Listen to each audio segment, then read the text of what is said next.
Hello, Tranquility Tribers. How are you? I hope you've had a fun weekend and things are going great in your home.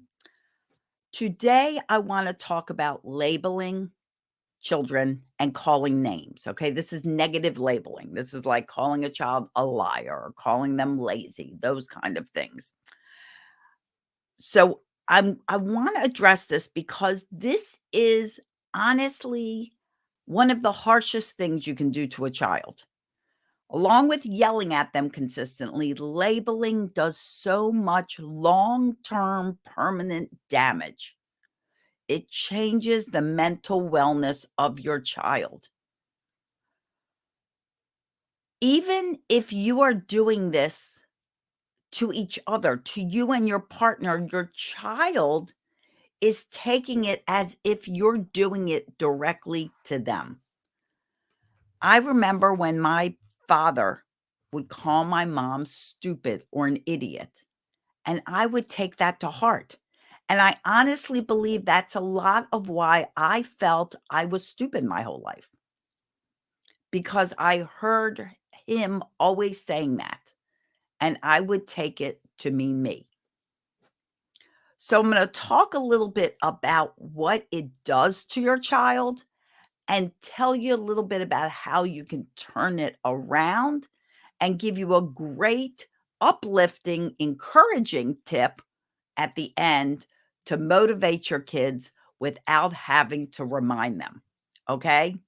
So that's the game plan for today's talk. Labeling your kids, calling them names, labeling your partner, calling your partner names, all of this that happens in your family dynamic. If you get nothing else out of this talk today, the message is you need to stop and stop now.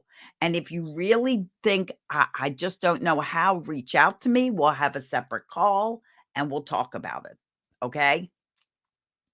Because, like I said, this is bullying. This is a permanent damage kind of thing. When I ask parents what they want for their children, they'll always say, I want them to be kind. I want them to be good people. Well, none of labeling or calling your child names is kind. And actually, you're teaching them the opposite. You're teaching them how to be unkind. Because once again, I'll remind you that whatever you do, good or not so good, you give your children permission to do. So if you are calling names, if you are labeling them, you're giving them permission to call others names and label them. So this is a behavior that if you're stuck doing it, you're kind of stuck in a cycle. The time right now is not to feel guilty about it. The time right now is to change it. Because sometimes we do things we don't intend on doing. Sometimes we say things we don't intend on saying. And the point here is to end it. Decide, you know what? I have been, you know, unintentional about the way I'm speaking to my child or the way I'm speaking to my partner. And it's time to get intentional. So let's talk about some of the consequences that happen when we label our children or we call them names. Number one, you destroy their self confidence. Children that are constantly labeled and constantly called names have very low confidence, very low self esteem, and very low self worth. They feel they are not good kids. They feel like bad kids. And I am pretty sure you did not have a child to make them feel like a bad kid. When you are labeling, you're making a generalization. Like when you say, "Ugh, why are you so lazy?" Think about that. So you're stating that this child is lazy. Are they lazy 100% of their day? No. Do they get up and go to school? Do they eat food? Do they sometimes help with the dishes and chores? Do they play with their siblings? Do they do their homework? Maybe not all the time, or maybe it's a challenge, but do they do it? Do they take tests? Do they brush their teeth? Do they take a shower? Do they go to the bathroom? Then they're not lazy 100% of the time. In fact, they're only lazy sometimes, a very small percentage of the time, if they just feel like laying around and not doing anything. And sometimes, frankly, don't we all? Don't we all just feel like laying around and not doing anything? Does that make us lazy? We say that because they are not doing what we want them to do at the moment we want them to do it, which doesn't make a child lazy. It makes a child wanting or needing something else, needing a break or needing some understanding. Remember that your parenting is a giant puzzle. And without all the puzzle pieces in place, something is going to go wrong. So if you are acting like commander in chief of this ship and you are saying, look, I need this done right now, this minute. I know you're kind of working on something else, but doesn't matter. I need this done now.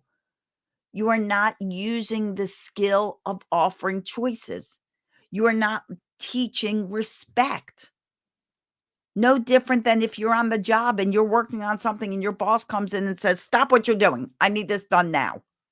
Well, I need to get this done. Doesn't matter. Stop. Do this. Do you feel respected? Of course not. Your children don't either. So you are crushing confidence, self-esteem, self-worth. You are leaving them to feel valueless. They are not offering a value to this world. And that can lead to depression, moodiness, all kinds of horrible things that can stem off of feeling like you are of no value.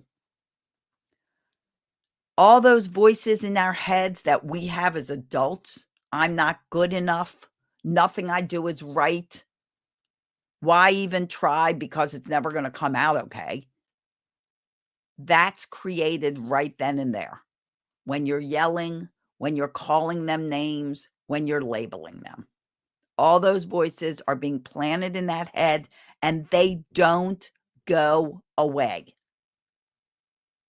We grow up becoming people that second guess ourselves all the time, that don't have the confidence to make a decision or are constantly concerned about what other people think. Well, should I do this? Because I don't know. Somebody's going to think I'm really dumb, or somebody's going to think I'm lazy, or somebody's going to think I'm any number of things. So they choose not to do it for fear of what somebody thinks. And if you're like this, it was created in your brain long ago, and look how long it has stayed with you. It changes the personality of your child. Why? Because you are now labeling them. And by labeling them, you are giving them a negative expectation to live up to. By saying you are a liar, now they're like, well, why even tell the truth? Because even if I'm telling the truth, they're going to think I'm lying. So I might as well lie. So it changes their behaviors. It changes their personality. It changes their moods. It makes them withdraw. It makes them feel isolated because they not only do they not want to be around their family for fear of being judged, but they don't want to be around anyone for fear of being judged and criticized. It is very damaging. So now you're like, well, how can I stop? Well, you can stop by deciding today this ends. And you can also have a conversation with your kids about calling names. And if you've been doing it, apologize. Say, you know what? I'm sorry. I should not be calling you names. I should not be saying bad things against your father or mother. Because the truth is, overwhelmingly, you're not any of that. You're a great kid. So the way you turn it around is to help them feel like a great kid. Start noticing the good they're doing. I tell you this a lot because it is an important thing to get in the habit of doing day after day after day. Start noticing the good they do and let them know you notice. If they tend to be a lazier person, then make a big deal of when they're up and doing stuff to encourage them to stay motivated. Wow, you got up, you did your homework all by yourself. That was awesome. Thank you so much because I've been busy. I didn't have a chance to remind you. And now I see no need to remind you. You've got this. If you want to remind your kids of something, instead of reminding them, use the thank you technique. What's the thank you technique? The thank you technique is thanking them in advance for something they haven't done yet. For example, maybe your child's job is to take out the trash when they get home from school.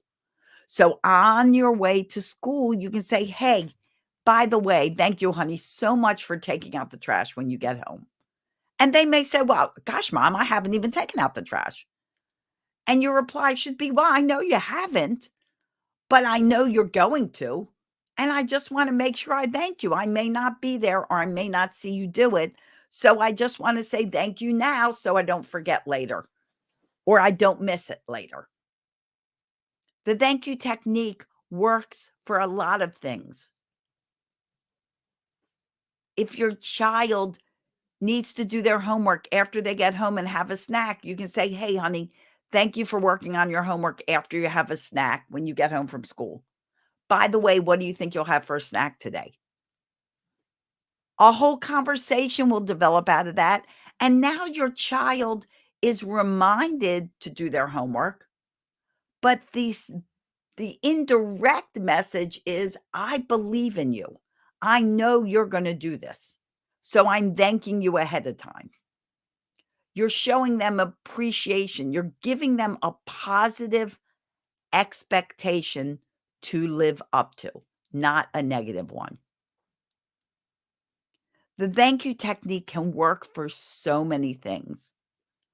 So these two things, recognizing all the good they're doing and talking about that and acknowledging them, will start making them focus on the positive as well as you focusing on the positive instead of always the negative. Our nature as humans is somehow to focus on the negative. Over generations, we were kind of brought that way. Well, let's turn that around. Let's start focusing on all the good everyone's doing instead of all the negative. Because when you focus on the good and when you let your kids notice that you recognize all that good, they start doing more of what makes you proud of them and less of what makes you unhappy and disappointed. So focus on the good and use the thank you technique as a reminder instead of, honey, don't forget to take the trash out, which sounds totally negative and also sends a message that you don't believe in them. Instead, doesn't it sound much nicer? Thank you, honey, for taking the trash out when you get home. I really appreciate it. It's positive. It sends the message that you know that they're going to do it. They don't need a reminder. And you're already thanking them for a job well done before they've even done it and given them that expectation to live up to. So I hope this helps. I hope this kind of changes that way of thinking. If you have any questions, reach out to me and go about your day. Be intentional. This Thursday is our masterclass at 8 p.m. Eastern Standard Time, 7 Central, 6 Mountain, 5 Pacific. It is all about when things get tough, you need to get tough too. And tough is TOUGH. You'll find out what those letters stand for in our class. I look forward to seeing you there. If you have any questions, as always, reach out to me. And in the meantime, kids and parents, I wish you days filled with peace, love, tons of laughter. It really is the best medicine. And I'll see you here next time in the Tranquility Tribe and around the web. Bye-bye, everyone.